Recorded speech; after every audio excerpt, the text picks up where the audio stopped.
اللہ تعالیٰ نے قرآن پاک کے اندر ارشاد فرمایا ان الصلاۃ تنہی عن الفحشاء والمنکر کہ بے شک نماز بے حیائی اور برے کاموں سے روکتی ہے۔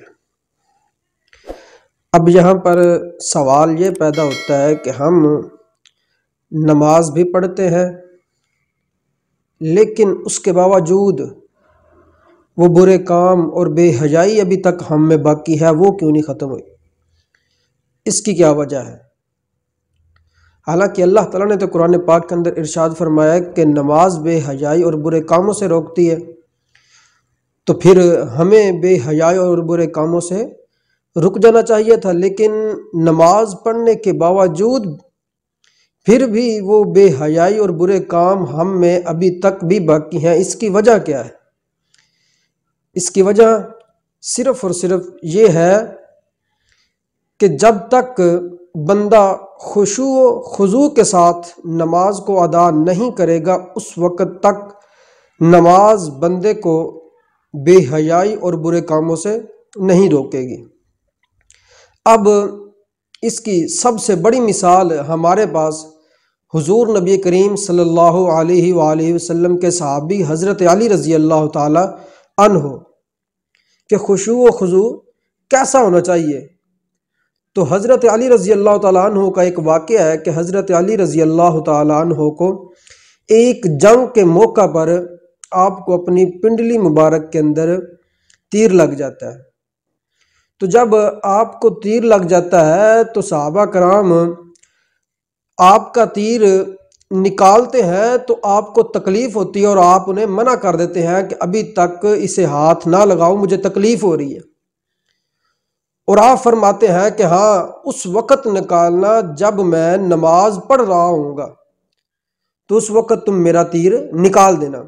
تو حضرت علی رضی اللہ تعالیٰ عنہ آپ نے نماز شروع کی، تو جب آپ نے نماز شروع کی تو صحابہ کرام نے آپ کی پنڈلی سے وہ تیر نکال لیا۔ جب آپ نماز سے فارغ ہوئے تو جب آپ نے دیکھا کہ آپ کا تیر نکل چکا ہے تو صحابہ نے پوچھا اے علی، جب ہم نے آپ کا تیر نکالا تو کیا آپ کو پتہ نہیں چلا؟ تو آپ فرمانے لگے نہیں، جب میں نماز ادا کر رہا تھا تو اس وقت جب آپ نے تیر نکالا تو مجھے بالکل بھی پتہ نہیں چلا، کیونکہ جب بندہ نماز ادا کرے تو اس طرح کا خشوع و خضوع جب تک پیدا نہیں ہوگا تو اس وقت تک نماز بندے کو نہ تو بے حیائی سے روکے گی اور نہ ہی برے کاموں سے روکے گی۔ تو اس لیے اللہ تعالیٰ نے فرمایا کہ نماز بے شک یہ برے کاموں اور بے حیائی سے روکتی ہے، لیکن اس کے لیے صرف اور صرف بندے کے اندر ہونا یہ چاہیے کہ اس کا دھیان پورا نماز کے اندر ہونا چاہیے، نہ کہ اس کے خیالات باہر ہونے چاہیے۔ جب بندے کے خیالات کچھ دوسرے ہوتے ہیں تو اس وقت بندے کو نماز نہ تو بے حیائی سے روکے گی اور نہ ہی برے کاموں سے روکے گی۔ حضرت علی رضی اللہ تعالی عنہ سے کسی نے پوچھا کہ اے علی، تو جس خدا کی عبادت کرتا ہے تو نے کبھی اسے دیکھا بھی ہے؟ تو حضرت علی رضی اللہ تعالی عنہ نے ارشاد فرمایا کہ ہاں میں بالکل دیکھا ہے۔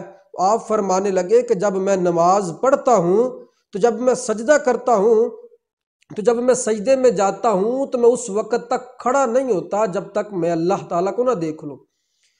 تو فرمایا کہ جب اس طرح کا خشوع و خضوع ہوگا تو اس وقت نماز بے شک بندے کو بے حیائی اور برے کاموں سے بھی روکے گی۔ اور حضور نبی کریم صلی اللہ علیہ وآلہ وسلم نے ارشاد فرمایا کہ نماز یہ دین کا ستون ہے۔ اور اسی طرح حضور نبی کریم صلی اللہ علیہ وسلم کی حدیث ہے، آپ نے فرمایا کہ نماز میری آنکھوں کی ٹھنڈک ہے۔ اور اللہ تعالیٰ نے قرآن پاک کے اندر نماز کے متعلق 700 مرتبہ تقریباً نماز کا ذکر فرمایا ہے۔ اس قدر اس کے مقام کو بلند کیا ہے، اس قدر اس کی شان کو بلند کیا ہے اور اس قدر اس کی فضیلت ہے کہ اللہ تعالیٰ نے قرآن پاک کے اندر 700 مرتبہ تقریباً نماز کا ذکر فرمایا ہے۔ اور حضور نبی کریم صلی اللہ علیہ وسلم نے فرمایا کہ نماز دین کا ستون ہے، اور ساتھ فرمایا کہ نماز میری آنکھوں کی ٹھنڈک ہے۔ اور کل قیامت کے دن سب سے پہلے جس چیز کا سوال ہوگا وہ بھی نماز ہے۔ سب سے پہلے نماز کے بارے میں پوچھا جائے گا کہ تو نے دنیا میں رہ کر کتنی نمازیں پڑھی ہیں، تو سب سے پہلے جو سوال ہوگا وہ کیا ہوگا؟ وہ نماز کا سوال ہوگا۔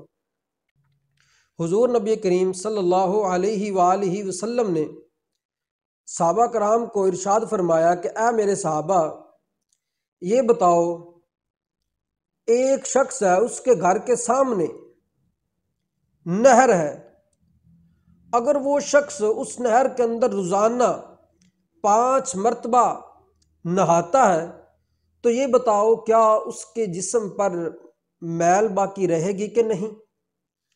تو صحابہ کرام نے حضور نبی کریم صلی اللہ علیہ وآلہ وسلم کی بارگاہ میں عرض کی، حضور وہ شخص اگر دن میں 5 مرتبہ نہائے گا اس نہر کے اندر تو اس کے جسم پر میل باقی نہیں رہے گی۔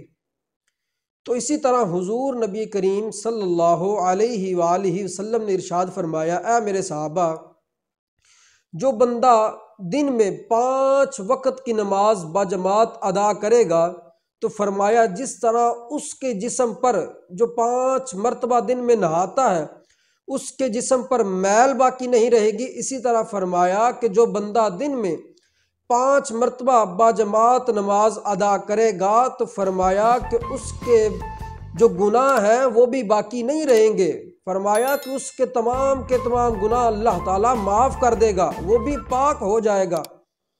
اس طرح اللہ کے حضور نبی کریم صلی اللہ علیہ وآلہ وسلم نے نماز کی فضیلت کو بیان کیا اور نماز کے مقام کو بیان کیا۔ تو اللہ تعالیٰ کی بارگاہ میں دعا ہے کہ اللہ تعالیٰ ہم سب کو اس پر عمل کرنے کی توفیق عطا فرمائے اور ہم سب کو 5 وقت کی نماز باجماعت ادا کرنے کی توفیق عطا فرمائے۔